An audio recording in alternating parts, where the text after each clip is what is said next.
आदित्य ठाकरे यांचा वरळीमध्ये प्रचार जोरदार सुरू आहे आणि प्रचार फेरी दरम्यान आदित्य ठाकरेंनी क्रिकेट खेळण्याचाही मनमुराद आनंद लुटलाय। सध्या वरळीमध्ये निवडणुकीचा प्रचार शिगेला पोहोचला आणि त्यातच आदित्य ठाकरेंनी क्रिकेट खेळण्याचा आनंद लुटलाय।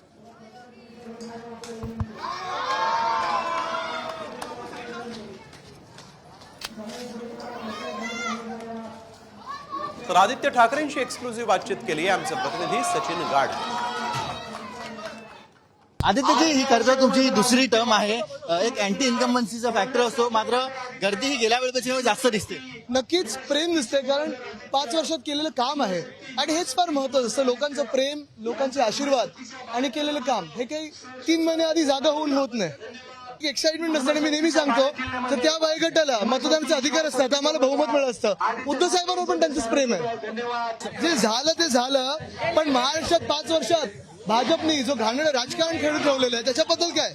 सकाळची शपथविधी असो, रात्रीची असो, कधीची असो, पण जो महाराष्ट्र लुटलाय भाजपने त्याचं उत्तर कोण देणार?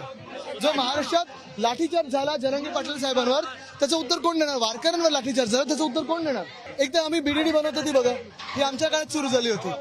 आणि मी परत सांगेन, जे झालं गेलं ठीक आहे, महाराष्ट्राने राजकारण पाहिलेलं आहे, पण घाणेरडं राजकारण, नीच राजकारण भाजपने केलेलं। नक्कीच ज्या व्यक्तींनी वंदनीय हिंदू सम्राट बाळासाहेब ठाकरेंचा पक्ष फोडण्याचं पाप केलंय, ज्या व्यक्तींनी उद्धव साहेबांना नकली संतान बोलले, पवार साहेबांना भटकती आत्मा बोलले, ज्या व्यक्तींच्यामुळे इथे जे खोके सरकार स्थापित झालं आणि ह्याच महाराष्ट्रामध्ये सगळं काही नेलं गुजरातला, तो शिवतीर्थ का आशीर्वाद देईल? ज्या पक्षांनी शिवरायांच्या पुतळ्यात घोटाळा केलाय त्यांना का महाराष्ट्र आशीर्वाद देईल? काय शिवतीर्थावर आशीर्वाद मिळतील? त्यांना सांगतोय तुम्ही असे चॅलेंज देण्यापेक्षा, कारण तिथे राहुल गांधी स्वतःच नतमस्तक झाले स्मृतीस्थळावर।